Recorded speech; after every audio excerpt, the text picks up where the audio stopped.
This is the 13th edition of eLearning Africa, and the first eLearning conference took place in Addis Ababa in the year 2005. And since then, eLearning Africa has become an important cornerstone for innovations. It gives us an opportunity for dialogue and discuss with various partners, policymakers, civil society organizations, private partners, and industrial colleagues in order to learn from each other. C'est les professeurs qui savent, nous on n'est pas professeurs, on est des bibliothécaires, on ne connaît pas tous les domaines, c'est le professeur qui va dire aux étudiants. Est-ce que nos gens, les encadreurs de chez nous, peuvent être coachés comment exploiter efficacement votre système, votre bibliothèque, comment bien y lire, bien exploiter, et puis quand celui-là a compris, a tout expliqué, il peut expliquer à tous nos 400 membres, et puis donc c'est une forme d'éducation qui se fait pour un grand nombre en peu de temps et c'est vite parti. On appelle ça la formation des formateurs. Voilà, justement, c'est ça.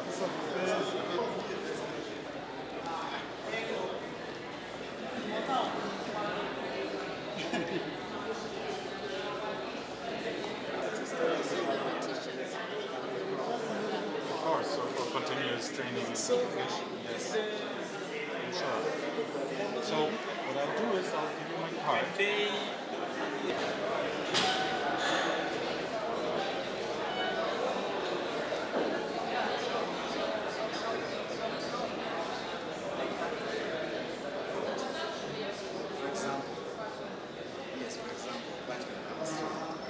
The sector which is kind of linked to this is banking, accounting, and so on. So we bring in those other stakeholders to give us the kind of competencies that vital become student will need.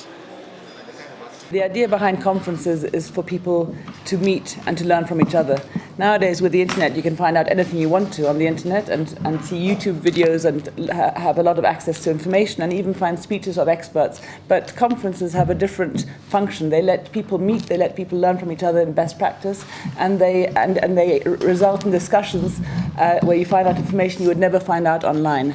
Also, the other idea of the conference is to bring people together from the whole continent. So we have delegates here from, I think, 48 countries was the last count I had, from Africa, but over 70 countries worldwide. And so it's not only a Pan-African discussion, it's also a global discussion where Africans learn from other Africans from other countries and start collaborating. For example, one example of eLearning Africa was the Teachers Union in Kenya working together with the Teachers Union in Nigeria and forming a partnership where they shared best practice over the years. What we are doing in Rwanda and what we are doing across the continent with various partners is cross-cutting. I will give an example on policy level and implementation level. Certainly, you know, the strong policy we have on use of ICT in schools, the 1 laptop per child for primary schools, and then the smart classrooms for secondary schools. I may not have time to elaborate details in terms of infrastructure setup and how we do that, but maybe briefly let me say that we scale up in terms of giving opportunities, infrastructure in schools. But most importantly, we know that the quality of education in terms of using ICT is quite crucial. And for us, Rwanda is a great place because a lot of the things that we did as UN Economic Commission for Africa with Rwanda, we are seeing the results of the ICT advancement. The fact that you have Smart Africa happening here, and you have so many other. You have the Einstein Initiative, which is based here. It's a positive and encouraging thing for us compared to the rest of Africa. Thank you. What's exciting for me to be here, and this is my first time to Rwanda, but I've been to Africa many times, is to see that there is a sense of common both hope And I would also say danger in not addressing this issue. We have moved into a time where technology isn't about hardware anymore. This is our technology. You all have it. And technology has become our curiosity device. What we are dealing with as an interesting concept is not the technology. You've done the hard part, bandwidth and the like. The next part is, I think, a unique opportunity for Africa, which is design. And the hardest and the best thing about where you are is you don't have to rip up the old e-learning. You can build African e-learning that is important and is part of the culture of Africa. And I would say, put your brand on it, put your culture, put your words, put your families, put your music, let it feel African e-learning. The paradigm of learning is changing, and we have to be cognizant of that. And this is where the whole lifelong learning is very crucial, that it's no longer just going into the classroom and being taught, but there are several ways of learning, and therefore how do we look at this new paradigm shift with respect to how information is given, how knowledge is acquired, and how learning takes place. And this is very important, because if we don't understand it, we might miss the whole point. If they're a Moodle partner, 10% of what you pay them comes back to Moodle to support and improve the product and the mobile apps. But if it's not a partner, zero comes to us. So that's why I recommend partners, even if they're in another country. And therefore, to the audience, if you are from Africa, this is a business opportunity for you to quickly take home. I think so. Probably for me, I think I'm soon going to be one of the partners. I'm going to see how to work on that. That is done. Excellent. The other issue is, I think when we have this support, then we can make Moodle much more user-friendly. Because in my university, we have failed to make to get a theme of Moodle that can customize. Somebody's courses to only the courses and shield them from seeing so many other things on the screen. So we need that theme probably, and when we have these kind of support systems, probably we can easily be able to get that. It's actually possible now with themes and the dashboard. We're actually doing that. Yeah.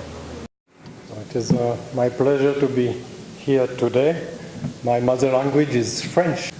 I used to work 10 years in German, and today I'm glad to be in this country in front of you, presenting MOOCs and EPFL. So EPFL and MOOCs, to be short, was a story of a professor starting a MOOC, getting 150,000 subscribers in one shot. So it brought a sort of shake inside the institution.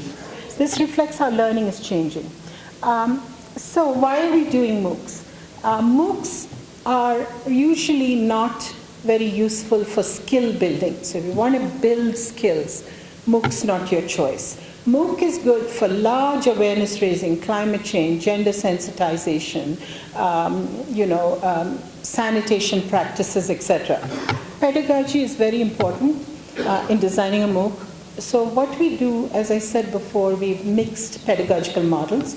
So we get really good world-class video lectures, but they usually only no more than maximum of 15 minutes. The other very interesting thing that has happened in the last year is the emergence of regional MOOC providers. And you can see China with the Tsinghua University, Latin America, France, Middle East, India, and Italy having their own regional with their own languages and so on. And they're taking away from the market share of the global MOOC providers. We have centers of excellence that we partner in developing countries. And so that allows us to localize, regionalize, and so on. I'll stop right there. Thank you. So stories that we were all told in our homes, the stories carry the values. But it's in our mother tongue. But we have systematically in Africa killed African languages, including in my own country. So I just want commitments from all of you who are in this field to think mindset, to think values, to think language, and to think stories in your mother tongue. Don't make e-learning in Africa boring. Don't make e-learning in Africa worse than your favorite teacher. Don't make e-learning in Africa non-African. It should have the culture of Africa, the music of Africa. It should have the personality of Africa. It should be so good that in every other part of the world people go, we got to get some of that African e-learning here. I really think we need to reorganize or reimagine our education system away from the old grammar school of England and France. Second, we need a new mindset of both teachers and the parents in terms of how we encourage interactive learning. Someone asked a question there about boring websites of universities. Those websites reflect the frozen nature of most higher education in terms of the mindset. They want to be Oxford, they'll never be Oxford. We have to be the best institutions Africa can produce, and if they allow young people from undergrad to engage with the technological foundation or the infrastructure of the university, they'll get the best out of it. So it's about changing our mindset and not doing what we think would be comparable to what the colonial masters used to do. That's really the issue. The mental slavery has to be addressed. And then we'll be able to have the flowering of the creativity of Africans people. We really need to focus on African-led solutions to African and global challenges again, and not be singing from someone else's hymn sheet. We need to, as Bob Marley said, if you don't mind me sing, emancipate ourselves from mental slavery. None but ourselves can free our minds. We as Africans have got to sing that tune. We've got to emancipate ourselves. Not singing, oh yes, we want the fourth industrial revolution. No, we want to free ourselves from mental slavery. Doing that and having that mindset of seeking freedom is what really is going to take us to the next level. I therefore have no further comments. Mr. Chairman, Mr. Speaker, I rest my case, sir.